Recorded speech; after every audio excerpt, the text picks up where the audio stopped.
Assalamualaikum, selamat malam Pak Ustadz. Waalaikumsalam, selamat malam, shalom. Ya, menurut Pak Ustadz, perkembangan politik di Papua, Provinsi Papua khususnya, kemudian terkait dengan beberapa putra-putra terbaik Papua yang maju sebagai calon gubernur dan wakil gubernur. Menurut Pak Ustadz, seperti apa? Ya, kalau sesuai dengan undang-undang otonomi khusus, mungkin untuk gubernur dan wakil gubernur itu memang harus dibuktikan dengan keaslian orang Papua. Tapi di beberapa kota itu kan ada wali kota, calon wakil wali kota. Ini sudah masyarakatnya majemuk ya. Jadi terlepas dari etnis, DNA, bagaimanapun juga mereka yang saudara-saudara kita ini sudah lama datang tinggal hidup, makan di tanah yang sama, sehingga itu ada hal-hal kearifan lokal itu harus diterjemahkan arahnya ke situ, sehingga ada penolakan-penolakan beberapa saudara-saudara kita yang kebetulan itu bukan etnis Papua atau campuran.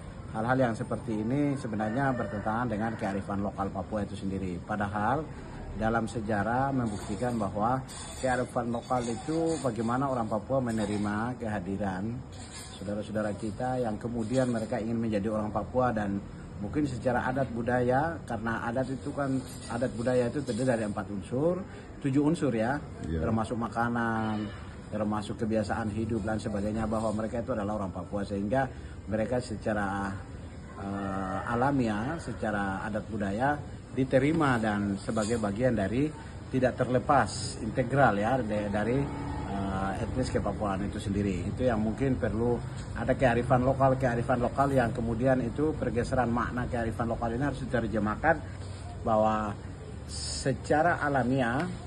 Jadi kalau di dalam fikih itu ya, usul fikih atau filsafat hukum Islam itu, asal usul segala sesuatu itu adalah ibaha atau mubah, boleh, tetapi kemudian hukum mengatur. Nah, karena adat budaya Papua itu sifatnya adalah ibaha atau boleh dan bisa menerima, dan itu menjadi bagian dari masyarakat adat Papua.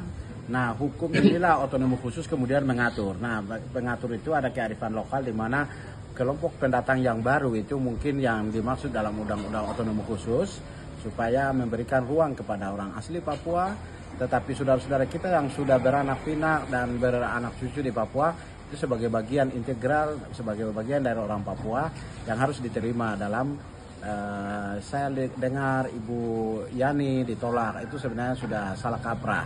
Menerjemahkan undang-undang otonomi khusus secara serampangan itu juga tidak boleh, tapi kita lihat bahwa ada unsur aspek di sini, ada aspek equality, humanity, liberty, dan solidarity. Jadi ada aspek kemanusiaan, ada aspek kebebasan, persamaan hak, kemanusiaan, ada aspek kebebasan dan lain sebagainya. Ini saya pikir tanpa harus diungkapkan orang Papua sudah memiliki penghayatan-penghayatan itu secara alamiah, sehingga proses ini berjalan baik. Nah, secara politis orang melakukan penolakan itu segala macam, itu juga mungkin karena secara politis, mungkin karena mereka ingin tapi itu lebih bagus dalam nuansa demokrasi itu harus kita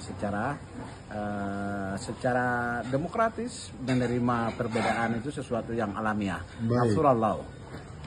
Bagaimana menurut Pak Ustadz calon-calon putra-putra terbaik kita seperti Bapak Paulus Waterpau, kemudian Bapak Matias Pakiri, kemudian di situ juga ada Pak Tony Wanggai dan juga Pak Yan Mandenas dan juga Tommy Mano. Bagaimana menurut Pak Ustadz? Ya, menurut saya beliau-beliau ini adalah putra-putri terbaik Papua, apalagi Pak Paulus Waterpau, Jenderal Bintang 3, putra pertama dari Papua dari kepolisian.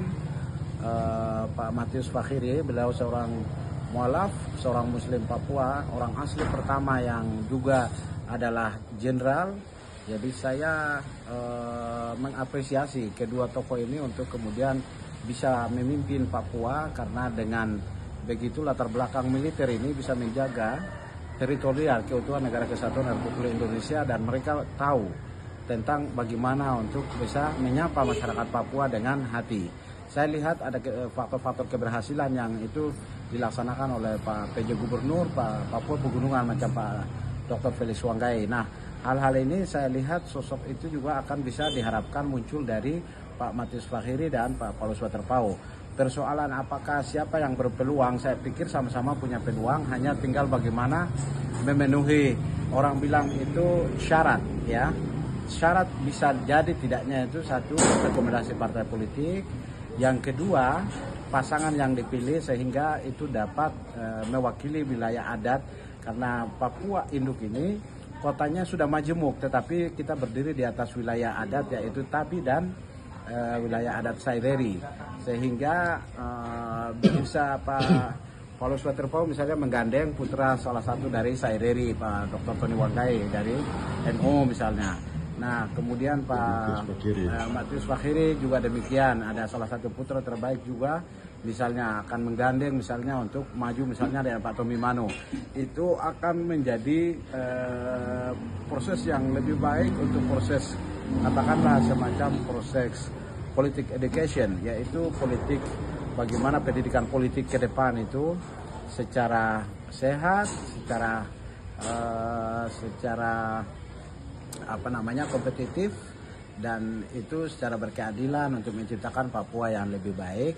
Saya pikir dua sosok ini punya kans yang sama-sama masing-masing cukup besar, dan beliau diantara salah satu kalau terpilih itu mereka menangan bersama. Itu yang mungkin saya harapkan, tapi secara pribadi saya mendukung semua pihak yang saat ini siapapun yang bisa memenuhi tadi, yang terutama adalah syarat. Kalau dialah mungkin yang lolos dari proses verifikasi atau syarat sebagai calon gubernur, kita sama-sama akan mendukung itu untuk Papua yang lebih baik, lebih maju, lebih majemuk, dan bisa lebih sejahtera. Itu saja, terima kasih. Baik, terima kasih Bapak Ustadz Ismail Lasso untuk wawancaranya di malam hari ini. Terima kasih. Mungkin kesan-kesan terakhir.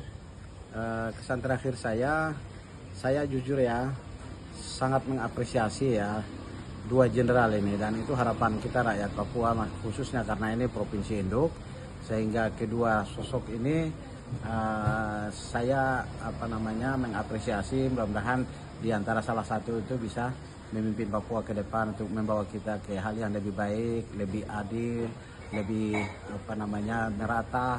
Karena banyak sekali masyarakat Papua ini udah otonomi khusus, tapi masyarakat Papua ini sangat miskin.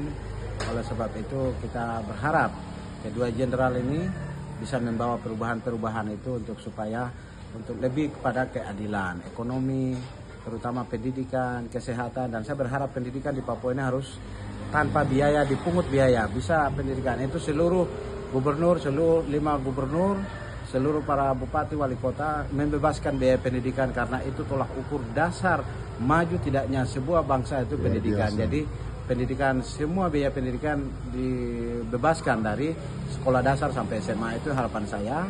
Yang kedua untuk kesehatan, bagaimanapun juga kesehatan ini rakyat Papua ini seperti macam peredaran miras yang begitu bebas, ini harus dibatasi. Terus yang ketiga, pembangunan tidak akan berjalan baik, karena itu pemimpin Papua kelak itu harus latar belakangnya militer. Itu harapan saya. Karena apa? Karena kalau kita orang sipil ini, daerah ini selalu tidak aman. Pembangunan itu tidak akan bisa dibangun tanpa ada keamanan, kenyamanan. Jadi harus aman dulu, baru kemudian pembangunan bisa berjalan. Itu saja. Terima kasih. Baik, terima kasih Pak Ustadz Ismail Lasso. Terima kasih. Selamat malam. Selamat malam.